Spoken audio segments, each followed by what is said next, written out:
I'm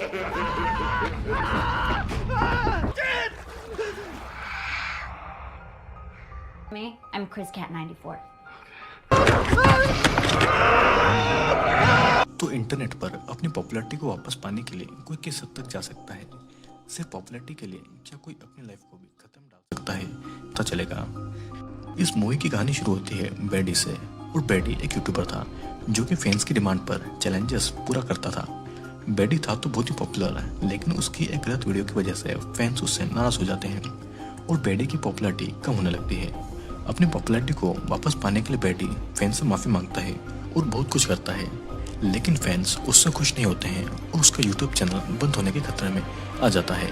अब एक दिन बेडी एक ड्रिंक की स्पॉन्सरशिप करता है, जिस वजह से वो एक चैलेंज को भी एक्सेप्ट कर लेता है। चैलेंज ये था कि उसको एक डेथ माइनर नाम के हॉन्टेड हाउस में एक रात अकेले रहना थी। और सन 1800 में एक आदमी ने अपनी बेटी पोएट गर्ल के लिए वो घर बनवाया था, पर पोएट गर्ल ने वहाँ पर सुसाइड कर लिया था और उस घर में पहले जो भी लोग गए थे उन सभी की मौत हो गई थी। और अगर बेडी उस चैलेंज को हार गया तो बेडी स्पॉन्सरशिप के सारे पैसे लौटा देगा। उस हॉन्टेड हाउस में जाने से पहले बेडी घोस्ट से बचने के लिए कुछ चीजें साथ में ले जाता है। अब रात को कुछ ही टाइम में बेडी उस हॉन्टेड हाउस को ढूंढ लेता है। साथ ही वो लाइव स्ट्रीम भी कर रहा था। डर के मारे वो कहीं भी भाग न जाए और इसीलिए वो अपनी कार के इंजन का नट फेंक देता है। बेडी घर के बाहर कुछ कैमरा लगा देता है। अब घर के अंदर जाकर डोर को बंद करके वो उसकी चाबी फ्लोर के नीचे फेंक देता है। वो चैलेंज पूरा करने के लिए बेडी ये सब कर रहा था, लेकिन फिर भी फैंस बेडी का मजाक बना रहे थे। अब एक रूम में जाकर बेडी सारे रूम को दिखा रहा था कि साथ ही कौन से रूम में क्या क्या हॉन्टेड एक्टिविटी हुई है, वो सारी स्टोरीज भी बता रहा था। और फिर एक रूम में कैमरा लगाकर बेडी सीढ़ियों से ऊपर के उस रूम में जाता है जहाँ पर पोएट गर्ल ने सुसाइड किया था, और वहाँ भी वो एक कैमरा लगा देता है। बेडी फिर एक दूसरे रूम में जाता है और उस रूम को वो सेफ रूम कहता है, क्योंकि उस रूम में आज तक कुछ भी हॉन्टेड एक्टिविटी नहीं हुई थी। उस रूम में एक अलमारी थी और व्यूअर के कहने पर बेडी उस अलमारी को खोलकर देखता है जहाँ पर एक सिंबल था। बेडी उस रूम में अपना लैपटॉप खोलता है ताकि वहाँ पर लगा के कैमरा के व्यूज को वो देख पाए। बेडी फिर पोएट गर्ल की कहानी बताने लगता है। पोएट गर्ल जॉन नाम के एक लड़के से प्यार करती थी। दोनों एक साथ बोस्टन सिटी जाने वाले थे, लेकिन उससे पहले ही जॉन की मौत हो गई। जॉन के मरने के बाद पोएट गर्ल खुद भी मर गई और लोगों के मुताबिक पोएट गर्ल यहाँ पर लोगों को मारकर उनकी सोल को कलेक्ट करती है ताकि पोएट गर्ल को जो फैमिली नहीं मिली है वो उस फैमिली को बना पाए। मतलब कि इस घर में मरे हुए सभी लोगों की आत्मा यहीं पर फंसी हुई है। बेडी के व्यूअर बोर हो रहे थे, तो इसलिए बेडी पोएट गर्ल के रूम में जाकर उसकी आत्मा को बुलाने लगता है। तभी उसे कुछ आवाज सुनाई देती है, तो वापस उसे सेफ रूम में जाता है। रूम में आकर बेडी लैपटॉप में देखता है कि कॉरिडोर में एक आत्मा घूम रही है और वीवर बेडी को कॉरिडोर में चेक करने का बोल रहे थे, पर बाहर जाते ही उसे फिर से कुछ आवाज़ सुनाई देती है, तो वो सेफ रूम में आकर डोर बंद कर लेता है और डर के मारे उसे सिंबल टूट जाते हैं। तभी वहाँ पर एक लड़की आती है जिसका नाम लिंजी था और वो खुद को बेडी की फैन बताती है। और पता नहीं कैसे लिंजी ने बेडी की लोकेशन ढूंढ ली थी और वो बेडी के साथ यहाँ पर चैलेंज को पूरा करना चाहती थी।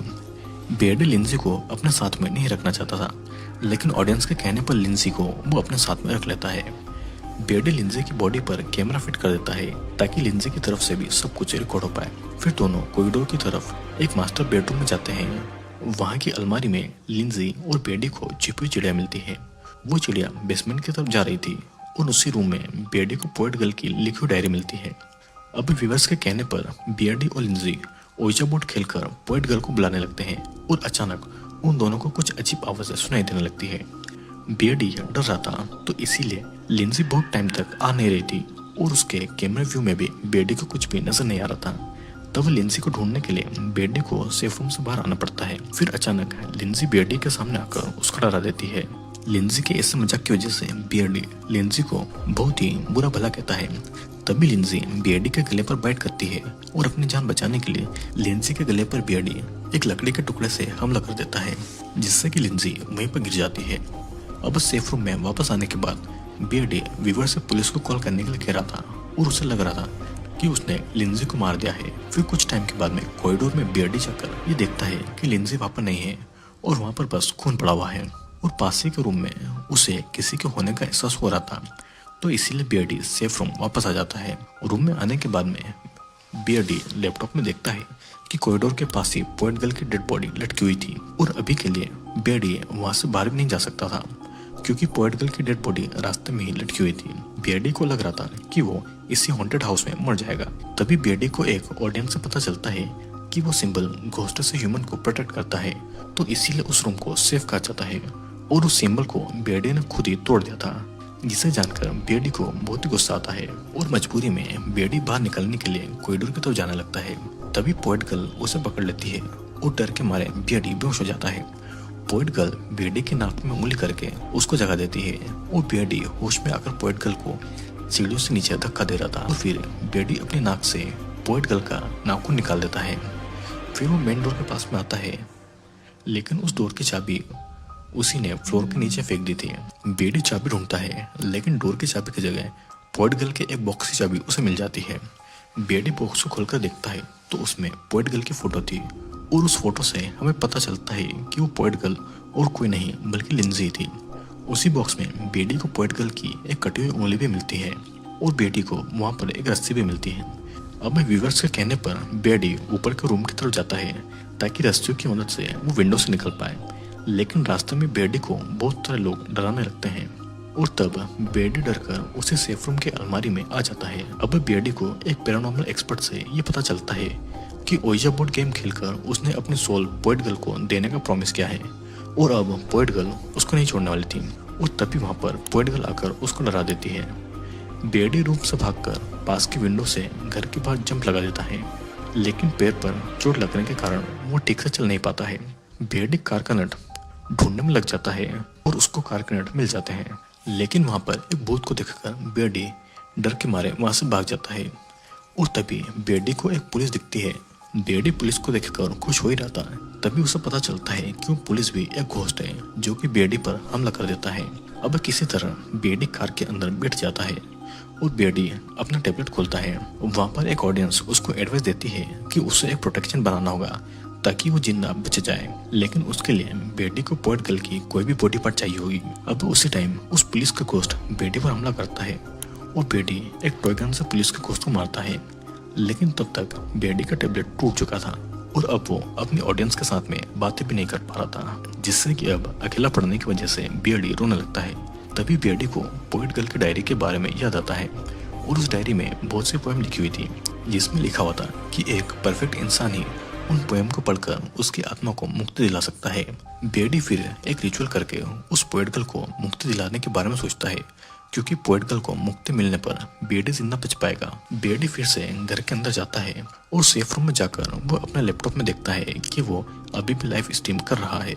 बीआरडी फिर रूम के फ्लोर पर कुछ प्रोटेक्शन सिंबल बनाता है और एक हथियार लेकर वो पोएट गर्ल के घोस्ट को बुलाता है, लेकिन पोएट गर्ल उसके सामने नहीं आती है और तब बीआरडी खुद ही कॉरिडोर में जाता है जहाँ पर बहुत सारे घोस्ट बीआरडी को दिखते हैं।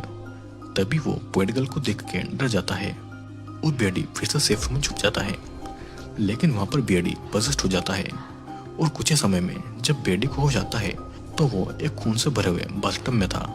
बीआरडी बाथटब से निकलने की कोशिश करता है, लेकिन एक घोस्ट उसे निकलने नहीं दे रहा था। तब बीआरडी होली वाटर से भरा हुआ एक इंजेक्शन उस घोस्ट की आंख में मारता है और तब वो घोस्ट ब्लास्ट हो जाता है और बीआरडी बाथटब से निकल जाता है। अब अचानक से बीआरडी को पोएट गर्ल पकड़ लेती है। तब बीआरडी एक नाइफ से उस पोएट गर्ल के सर पर हमला करके सेफ रूम की तरफ आ जाता है, लेकिन वहाँ पर भी वो पोएट गर्ल उसे फॉलो करती है। बीआरडी अब एक चेयर पोएट गर्ल के सर पर मारता है और पोएट गर्ल बेहोश हो जाती है और तब बीआरडी पोएट गर्ल की बॉडी को उसी रिचुअल के सिंबल के बीच में ले आता है और उसे वहाँ पर बांध देता है। अब बीआरडी डायरी की पोएम्स को पढ़ता है, लेकिन पोएट गर्ल को उससे कुछ भी फर्क नहीं पड़ता है और वो बीआरडी पर हमला करती है। बीआरडी पोएट गर्ल को धक्का दे देता है, लेकिन जख्मी होने के कारण बीआरडी वहाँ से भाग नहीं पाता है। तभी बीआरडी को पोएट गर्ल की कटी हुई उंगली याद आती है, मतलब कि पोएट गर्ल को हेल में भेजने के लिए उसको भी अपनी उंगली काट कर रिचुअल में देना होगी। पोएट गर्ल के आने से पहले बीआरडी मंत्र पढ़कर अपनी उंगली काटकर रिचुअल में दे देता है और पोएट गर्ल हेल के अंदर चली जाती है। बीआरडी को ऐसा लग रहा था कि वो बच गया है, लेकिन हेल में पोएट गर्ल गई थी और पोएट गर्ल ने जिन घोस्ट को कैद किया था वे सभी घोस्ट अभी भी वहीं पर थे और वे सभी घोस्ट बीआरडी को मार डालते हैं और ये सब बीआरडी के लाइव स्ट्रीम पर चल रहा था। और इसी के साथ में ये मूवी यहीं पर एंड हो जाती है। दोस्तों इस मूवी में हमने देखा कि एक टाइम पर बेडी के पास में बहुत ही पॉपुलैरिटी थी, लेकिन एक गलती की वजह से फैंस उससे नाराज हो गए और बेडी की पॉपुलैरिटी खत्म हो गई।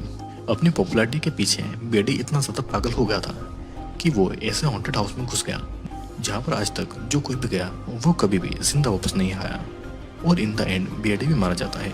अपनी ज़िंदगी से ज़्यादा इम्पोर्टेंट बेडी को अपनी कोई पॉपुलैरिटी लग रही थी और इस पागलपन ने बेडी की जान ले ली। तो दोस्तों मैं उम्मीद करता हूँ कि आपको ये वीडियो ज़रूर पसंद आएगा। अगर आपको मेरी मूवीज़ पसंद आती है और आप इन मूवीज़ को देखना चाहते हैं तो नीचे डिस्क्रिप्शन में जो लिंक है उस सब मेरे टेलीग्राम को ज्वाइन कर सकते हैं। तो अब मैं आपसे मिलूंगा अगली वीडियो में।